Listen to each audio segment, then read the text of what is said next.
Hello, everyone. Welcome back to the main event. You're here with me, Daniel. And Aaron. Aaron, we've got another group to go through now. We've got Group E, which is your team's group. So they finished as top seeds. Are you excited to see them again in the Champions League 2 years in a row? Yeah, I am because last season crazily put into pot four. So that was always doomed from the start. Thankfully, winning Syria last year. And so pot one, where we belong. Where you belong. It's going to be still tough. Obviously, you've got Chelsea in this group, although still looking a bit shaky. We are recording this on Saturday night, so Milan are currently still playing. They're winning 1-0. But we'll just go through, as we normally do, some of the injury news, the form, who's been in the goals, and then we'll get into who do we think you should pick. Now, just a caveat, as we have done on the other videos as well, I'm pretty set on a match day 2 wildcard. So if you're looking for longevity, obviously we are going to try to factor that in, but also from our own personal team perspective, or certainly mine, Aaron's still undecided. I'm also looking at 1 week punts and whether players from these teams should be in our match day 1 team, or if we should leave it a week or two. So, on to your team, Aaron. Milan are 3 games into the season. 4-2 winners in the first one. 1-1 draw in the second, although that was against Atalanta. So they are a good team. It's not like they've went away to one of the bottom sides or anything like that. And as we mentioned, they're currently winning 1-0. Maignan is the goalkeeper. Probably just done an Aaron Graydon pronunciation of his name. Sorry. Calabria is the right back, which is really interesting. And I've just seen pop up there, Milan are 2-0 up. So no idea who scored it. Aaron, you have a look while I'm going through. Kalulu and Tomori are the centre-backs. And obviously, Theo Hernandez is the left-back. Benacer and Krunic started in CDM. However, Krunic has picked up a strain and Tonali's came in, although I do think Tonali's probably their natural central defensive midfielder anyway. So I don't know why he didn't start the first game. Maybe you can tell us that, Aaron, because I would have expected him to have started. On the right, we've got Messias. Left, we've got Leao. And through the middle, we've got Diaz. Up front, we've had Rebic, although today we do have Giroud starting. And also Charles de Ketelaere. Bruges legend is starting through the middle instead of Diaz. Just in terms of who's been in the money, Calabria has won a penalty and got an assist already in the season. Theo Hernandez scored that penalty. Diaz has a goal and an assist through the middle. Rebic has 1 goal. Benacer has a goal. Salamakers, although not starting, has came off the bench getting an assist. And today, for the first goal, de Ketelaere assisted Leao. Like I said, do you know who's in it for the second? Giroud scored with a Leao assist. Ooh, so that's a goal and an assist for Leao. Aaron, it's your team. They've got Salzburg in the first game away. How are you feeling? Who should we go for? I think definitely Theo Hernandez. I think the majority of people, when they think of AC Milan, just people who have played FIFA, etc., but also people who have just watched football, know that Theo is one of the best fullbacks in the game currently. Currently only selected by 7%. And I think that a lot of it goes down to just picking Premier League players to start with. But 6 million. His price as well, 6 million. Is that going to push people off? Yeah, because people will be picking Trent, Robertson, and Cancelo over Theo.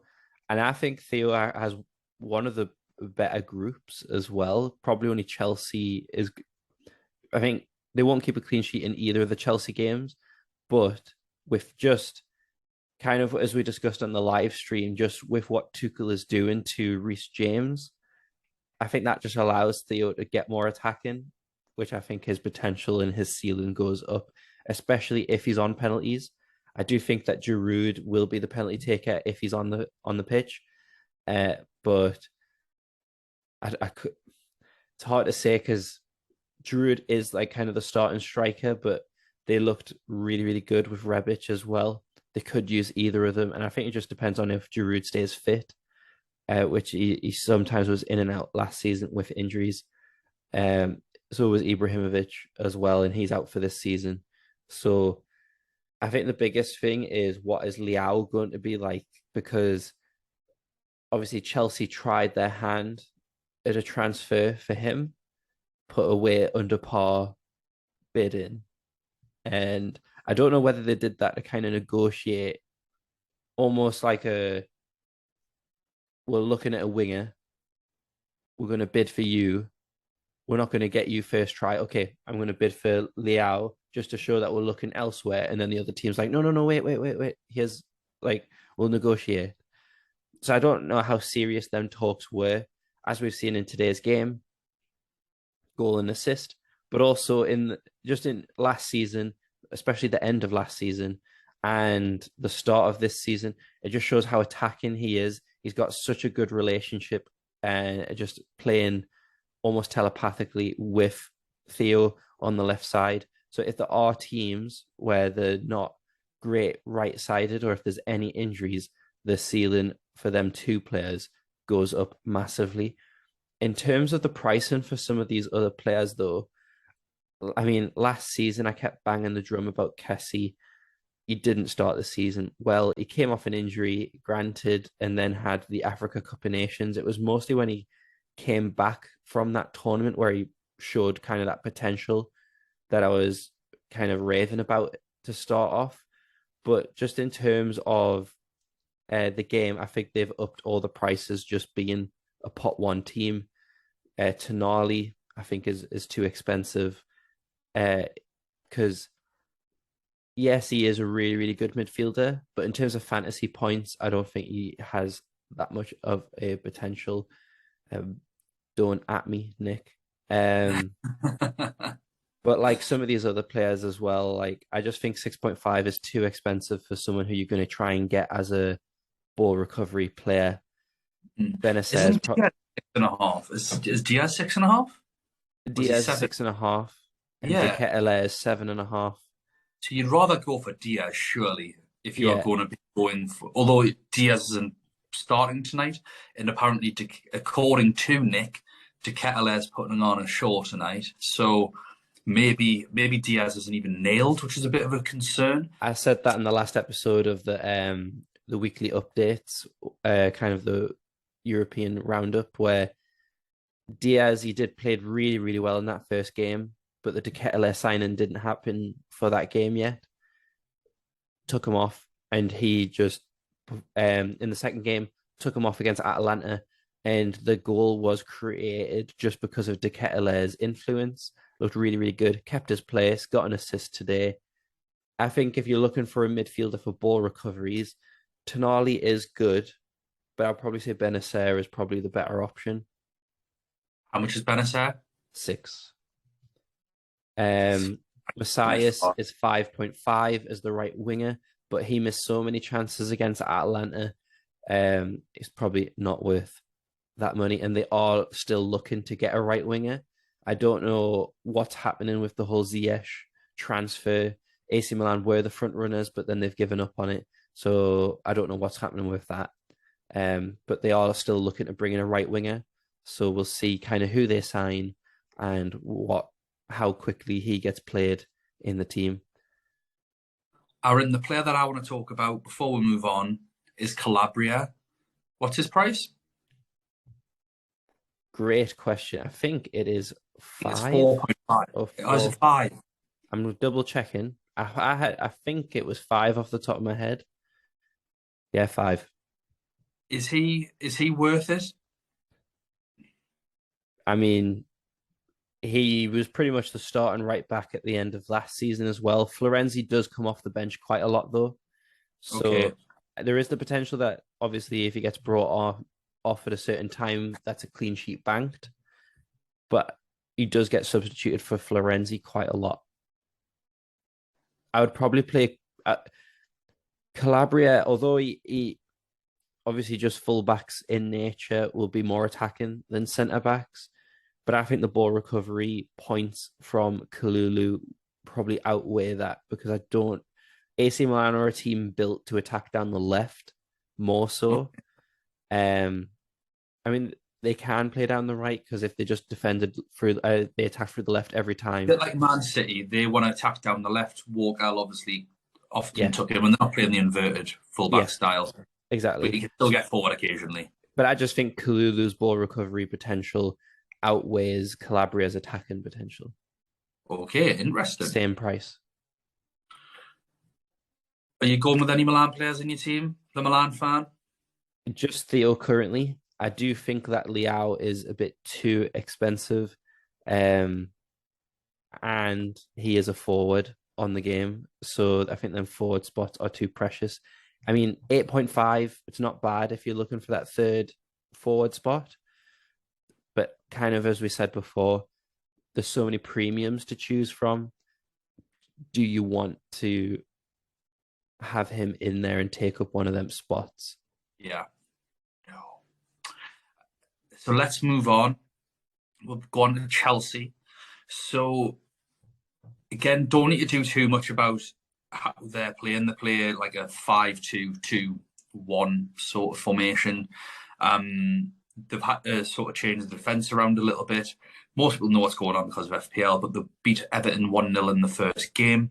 Chilwell won the penalty and Jorginho took it and scored. They drew the next game 2-2 with Tottenham.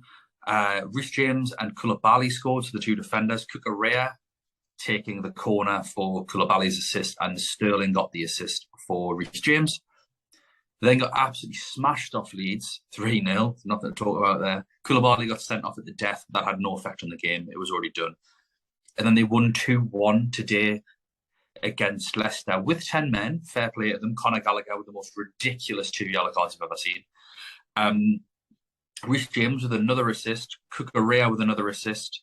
And Raheem Sterling with 2 goals. And I think the most interesting thing about Chelsea is that they have the early fixture on a Tuesday against the weakest team in the group.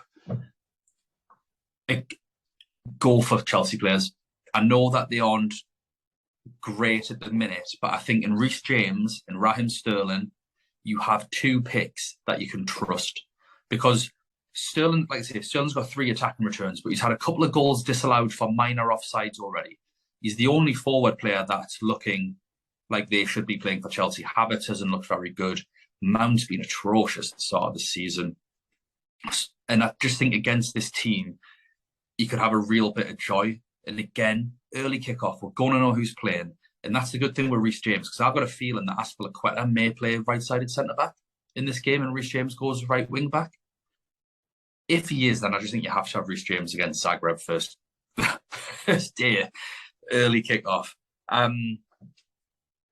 Beyond that, I think obviously the major players are Jorginho at 5.5, gets ball recoveries, takes penalties. Chelsea tend to get more penalties per game in the Champions League than they do in the Prem.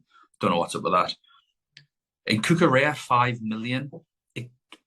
Again, for 1 week punts, if you know he's going to start a left wing back, definitely have him. But if Chilwell plays, Chilwell is 0.5 more expensive than Cucurella. But if you know he's going to play, then I'd probably go for Chilwell over Cucurella. Well, obviously if he's playing, and Reece James. You could go both and Sterling if you are using that early wild card. Even if you're not, Salzburg second fixture, they don't have the Milan fixtures until the middle.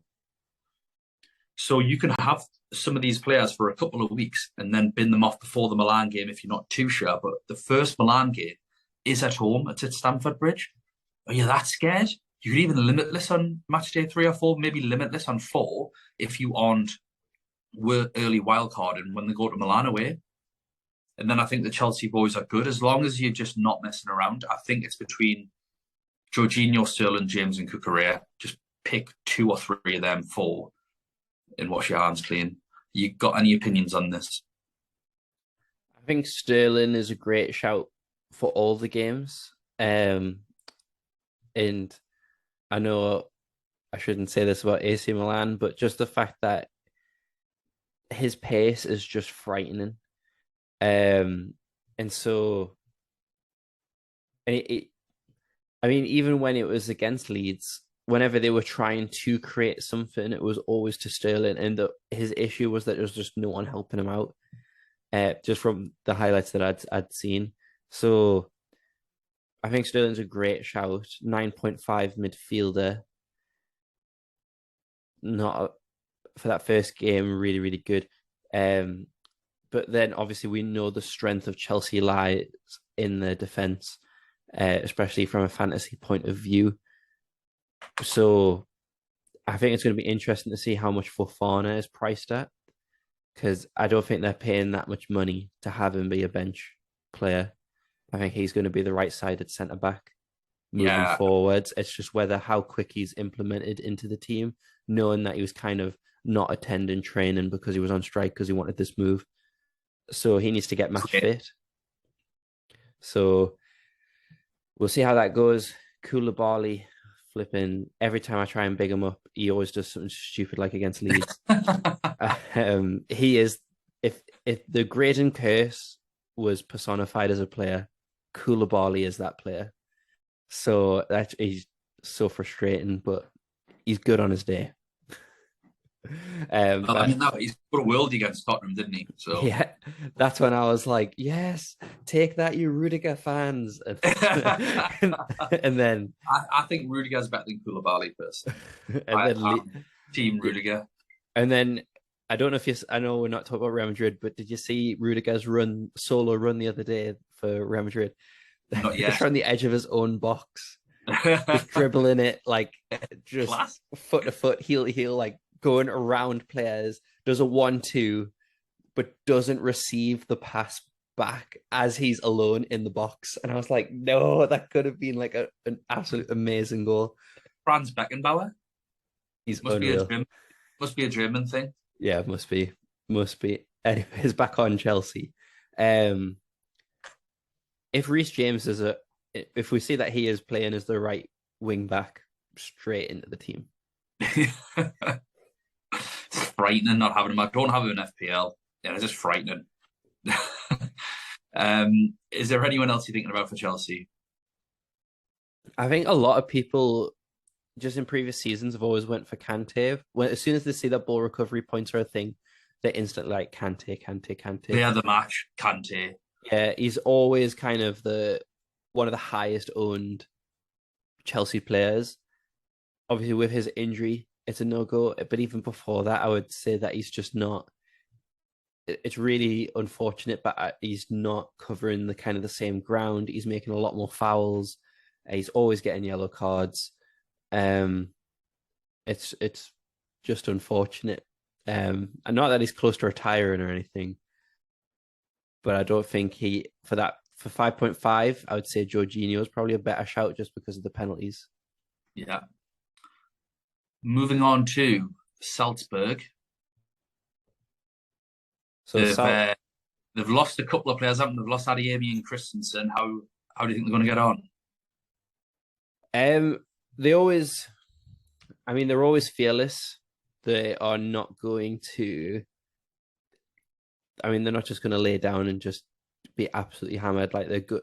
Whenever they've faced Bayern Munich in past seasons, it's always high scoring on both teams. From what I remember, anyways, there's probably a 0-0 somewhere that I'm forgetting about. But they've won 6-0 today, so I think that just says it all. They're currently second in the table though, just due to one loss that they had. They are again similar to what I mentioned in previous groups, that they're further into their season than other leagues, but currently they're performing really, really well in terms of not conceding many goals. They've only conceded 2 so far this season. But when you look at how many they've scored, it's 16 in 6 games. So yeah. Not got 12 in the last 4, averaging 3 a game. I know that helps because they won 6-0 today, and actually the previous 3 games only scored 2. But yeah, but they're consistent. They're always scoring. Like it seems that the majority of the games where they get 2 goals.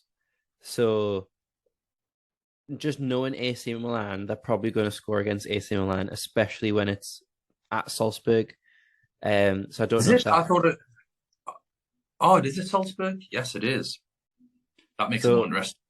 So I think that even though I was like, oh yes, Theo, I don't know if that's the AC Milan fan in me from a fantasy perspective, from defensive points, it's probably not looking great from the clean sheet side of things. Just knowing how ruthless that Salzburg are. Fernando seems to be their new kind of star up front, doesn't he? He took a penalty today. Um, I'm not sure how much he is in the game just yet, but He's 7 million forward, and I think a lot of people will go for Sesko or Okafor. Although Okafor's still a midfielder, he's like 7.5 million or something stupid. So no one's going to go for him, I don't think, even though he is out of position. He's usually coming off the bench. He started today and scored. But I think a lot of people may go for Sesko because he's been linked with everyone this transfer window. He's got 1 goal in the last 4, though, whereas Fernando in his last 4 has got 3 goals and an assist for 7 mil. Tasty. so yeah, I can see them definitely giving Chelsea a hard time if they play as they currently are, where they're just not gelling yet. But I think for Fana, if they get their back three settled, I think they'll be just fine. But it's just about a matter of time.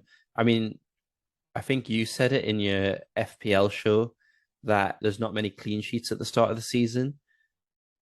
We know that in kind of the long term, when we reflect at the end of the season, Chelsea are going to be there or thereabouts for the most clean sheets. It's just about getting that defense to gel because they did have so many departures. I think they'll be fine in the longevity, but in terms of a group stage, I think they'll give Chelsea a good game. That'll be a really good game to watch. But also, I think when it's Salzburg against Dinamo Zagreb, I think that's going to be a tasty, maybe a few differential picks in there. Hopefully so. Obviously, it comes right in the middle, which doesn't quite fit any of my game plans. Looking at the players, Korn, their goalkeeper, is one of the 4.5 million goalkeepers you can pick on the game. He's starting every game. Just so that people know what their team is, Dedic is the right back, that's who starts. Soye is the centre back. Voba is usually the left back. He played centre back today. Ulma coming in at left back, who can't play centre back as well. And Pavlovic is normally the other centre back. So I think if you want a defender, I don't know why you would want a defender, especially with like the pricing is like meh. Dedic, Soye, and Woba are the ones that are playing. They've got Seawald in holding midfield. If you're looking for ball recoveries, I still don't think I'd go here for them. But Kiergaard and Capaldo, the 2 central midfielders, they are both 6 million in the game. Kiergaard has a goal and an assist in his last 4, and Capaldo has 2 goals and has won a penalty in his last 4 games. So I don't think Capaldo's a terrible pick for 6 million against Milan. If you think that Milan are going to concede, it's probably going to be him or Fernando that do it. Suchek plays as the cam. He's got an assist in his last 4 games, but I think Capaldo and Kiergaard are looking like better picks because I think they're cheaper than him as well. I think he's 7.5 Suchek. So what blows my mind though about that is that they're 6, Benacer's 6, Tonali's 6.5. But then you've got the Chelsea defensive midfielders who are all 5.5. Yeah, and Jorginho's on pens. Yeah, so it's like early kickoff. But even like later in the group stage, I think there's probably better shouts because putting it in perspective, Casemiro was the most expensive defensive midfielder last season. He was 6.5, and all the other defensive midfielders seem to be 6 and 5.5. And that's when we would kind of consider them, and we always said Casemiro last season was way too expensive. I think putting that in perspective of this as well, like Capaldo, yes, we recognize him from last year. I just think that it's the same thing where there's probably better options out there for similar prices. I think it's just against that. Maybe if you are doing a wild card and you've got that double up of the Zagreb matches, maybe you get them in just to try and spread the funds, but I think there's better options. Yeah, I wish the game priced the seeds a little better. It's just consistency. I'd like to pick some of these, but why on earth would I when you can have other players that are the same price, or you pay $1 million more for someone? Like, I don't understand why the game has done this. There's too many players like priced out the game, I think, this season. Yeah, I agree. I don't think the pricing's right at all. There's loads of 5 million and 5.5 million defenders for some teams. We'll get one at the bottom of this group where the prices are a joke. In fact, we'll jump into them now. It's almost like they don't want you to pick certain players. Like Dinamo Zagreb, I'm looking at them. I'm like, right, there be someone, that's 4 million, 4.5 million that starts that you at least have a go with. Maybe there's a cheeky midfielder in there. I've written at the bottom of my page for each team like what the options are. Block capitals, no one. Prices are stupid, and Bocage is a midfielder on the game because he's the only one that I'm thinking they've got a left back, Bocage or Bokai. I imagine the J is silent or soft. He has got 3 assists and a goal from left back. He's like a £6 million midfielder. Why? You solve the problem that we've all been complaining about with Joshua Kimmich, and then you just throw Bokai in my face. Sack whoever's running it. They are in great form. I mean, my God, 5-1, 4-1, 1-1, 4-1, 5-2. I looked at the last 5 games. Livakovic is the goalkeeper. Mahrami is the right back, although Ristovski has played there as well. They're changing around the defenders. I wouldn't go anywhere near them. They change around the midfielders quite a lot. Everyone seems to be getting in the goals, but this is the Croatian league. The one player that I do like, but again, is priced out the game. I didn't even write it down as soon as I saw it. I was like, oh my God. Is Baturina, absolute wonder kid.